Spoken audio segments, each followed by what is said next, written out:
أعوذ بالله من الشيطان الرجيم. بسم الله الرحمن الرحيم. ولقد آتينا موسى الكتاب وقفينا من بعده بالرسل وآتينا عيسى ابن مريم البينات وأيدناه بروح القدس أفكلما جاءكم رسول بما لا تهوى أنفسكم استكبرتم ففريقا كذبتم وفريقا تقتلون. اور ہم نے موسیٰ علیہ السلام کو کتاب دی اور ہم نے ان کے بعد مختلف رسولوں کو بھیجا اور ہم نے عیسیٰ بن مریم کو بہت سے معجزات دیے اور ان کی روح القدس کے ذریعے تائید کی. تو جب تمہارے پاس کوئی رسول آتا ایسی باتوں کو لے کر جن کو تمہارا نفس نہ چاہتا تو تم لوگوں نے تکبر کیا. پھر تم لوگ ایک گروہ کی تکذیب کرنے لگے اور ایک گروہ کو تم قتل ہی کر ڈالتے تھے. بیان چل رہا ہے بنی اسرائیل کی نافرمانیوں کا کہ اس سے پہلے بیان تھا کہ بنی اسرائیل کتاب کے بعض حصے پر عمل کرتے ہیں اور بعض حصے کو چھوڑ دیتے ہیں. ان کا دعویٰ یہ تھا کہ ہم توریت پر عمل کرتے ہیں، حالانکہ توریت پر بھی ان کا عمل نہیں تھا. اب یہاں سے پھر انہی کا تذکرہ ہے کہ اے بنی اسرائیل، اللہ تعالیٰ نے تمہاری ہدایت کے ہمیشہ سے ہی اسباب فراہم کیے ہیں. چنانچہ سب سے پہلے موسیٰ علیہ السلام کو تورات دے کر بھیجا اور موسیٰ علیہ السلام اپنی زندگی میں توریت کے مطابق احکام کی تبلیغ کرتے رہے اور سمجھاتے رہے. جب موسیٰ علیہ السلام دنیا سے چلے گئے تو اللہ تعالیٰ نے ان کو یوں ہی نہیں چھوڑ دیا، بلکہ موسیٰ علیہ السلام کے بعد بہت سے رسولوں کو بھیجا جو اپنی قوم کو اور بنی اسرائیل کو توریت کے مطابق عمل کرنے کی دعوت دیتے تھے اور تورات کے اندر جو احکامات تھے ان کی تبلیغ کیا کرتے تھے اور تورات کے مطابق عمل کرنے کی ان کو تعلیم دیا کرتے تھے. بنی اسرائیل کے سب سے آخر میں اللہ تعالیٰ نے عیسیٰ علیہ السلام کو بھیجا اور بہت سے معجزات دے کر بھیجا. عیسیٰ علیہ السلام کا ایک معجزہ تو یہ تھا کہ وہ مردے کو زندہ کر دیا کرتے تھے. اسی طریقے سے پرندے میں روح پھونک کر اس کو زندہ کر دیا کرتے تھے. مٹی کا پرندہ بنایا، اس میں روح پھونک دی اور اس کو اڑا دیا. اسی طریقے سے اگر کوئی مادرزاد اندھا ہوتا تھا، پیدائشی طور پر اگر کوئی اندھا ہوتا تھا تو اللہ تعالیٰ کے حکم سے اس کو ٹھیک کر دیا کرتے تھے. وَأَيَّدْنَاهُ بِرُوحِ الْقُدُسِ اور ہم نے ان کی تائید کی روح القدس کے ذریعے. روح القدس سے مراد حضرت جبریل علیہ السلام ہے کہ حضرت جبریل علیہ السلام سے ان کی تائید کی بچپن سے لے کر اٹھائے جانے تک.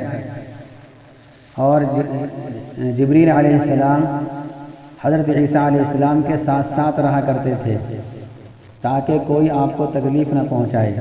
چونکہ یہودی عیسیٰ علیہ السلام کے مخالف تھے اور ان کو قتل کرنے کی کوشش کرنے لگے تھے اور انہوں نے اپنے گمان کے مطابق عیسیٰ علیہ السلام کو سولی پر چڑھا بھی دیا تھا اپنے گمان کے مطابق. لیکن اللہ تعالیٰ نے ان کو آسمان پر اٹھا لیا اور ان جیسا ایک آدمی بنا دیا جو اندر دیکھنے کے لیے گیا تھا. ایک کمرے میں حضرت عیسیٰ علیہ السلام کو بند کر دیا تھا اور باہر سے کچھ لوگوں نے ایک آدمی کو بھیجا کہ ذرا اندر جا کر دیکھو. وہ اندر گیا تو وہاں کوئی نہیں تھا چونکہ عیسیٰ علیہ السلام کو آسمانوں پر اٹھا لیا گیا تھا. وہ باہر آیا اور باہر آنے کے بعد کہنے لگا کہ وہاں تو کوئی نہیں ہے. سب نے کہا تو ہی تو ہے، چونکہ اللہ تعالیٰ نے اس کی شکل ایسی ہی بنا دی تھی. اور لوگوں نے اس کو پھر سولی پر لٹکا دیا اور کہنے لگے کہ ہم نے عیسیٰ کو سولی دے دی. حالانکہ کوئی اگر عقل مند آدمی ہوتا تو وہ یہ سوچتا اور یہ کہتا کہ چلو ٹھیک ہے یہ عیسیٰ ہے تو ہمارا آدمی کہاں چلا گیا؟ بھی اندر تو پہلے سے ایک آدمی ہے اور ایک آدمی ہم نے باہر سے بھیجا ہے تو 2 آدمی ہونے چاہیے، یہاں تو ایک ہی آدمی ہے. لیکن عقل پر ان کی پردہ پڑ گیا اور ان لوگوں نے یہ حرکت کی. تو حضرت عیسیٰ علیہ السلام کی تائید کی اللہ تعالیٰ نے روح القدس یعنی جبریل علیہ السلام کے ذریعے سے۔ تو خلاصہ یہ نکلا کہ اللہ تعالیٰ ان کی ہدایت کے واسطے مختلف رسولوں کو بھیجتا رہا، اور یہ لوگ اپنے رسولوں کے ساتھ تکبر کرتے رہے اور ان کی بات ماننے سے انکار کرتے رہے۔ چنانچہ جب ان کے پاس کوئی رسول آتا ایسی باتوں کو لے کر جن کو ان کا دل نہ چاہتا، یعنی نفسانی خواہشات کے خلاف اگر کوئی رسول آ کر بات کرتا، استکبرتم، تو یہ لوگ تکبر کرتے اور انکار کرتے اور اکڑ جاتے کہ ہم کیوں مانیں۔ ففریقا کذبتم، اور اکڑ میں اتنے آگے بڑھ گئے کہ رسولوں کی تکذیب شروع کر دی، رسولوں کو جھوٹا بتلانا شروع کر دیا، جبکہ وہ رسول تورات کے احکام کی تبلیغ ہی کرتے تھے، اور ان کا دعویٰ یہ تھا کہ ہم تورات کو مانتے ہیں اور اپنے رسول کو مانتے ہیں۔ تو جو تورات کے مطابق عمل کرنے کی دعوت دے رہا ہے تو اسی کی تکذیب کرنے لگ گئے، اور صرف تکذیب ہی پر انہوں نے اکتفا نہیں کیا بلکہ بعض پیغمبروں کو انہوں نے قتل بھی کر دیا۔ حضرت یحییٰ علیہ السلام ہیں، حضرت زکریا علیہ السلام ہیں، اسی طریقے سے اور بھی حضرات ہیں، ان لوگوں کو تو ان بنی اسرائیل نے قتل ہی کر ڈالا۔ تو ان کا یہ کہنا کہ ہم تورات کو مانتے ہیں، تو جو تورات کے مطابق عمل کرنے کی دعوت دے رہا ہے پھر تم نے ان کو قتل کیوں کر دیا؟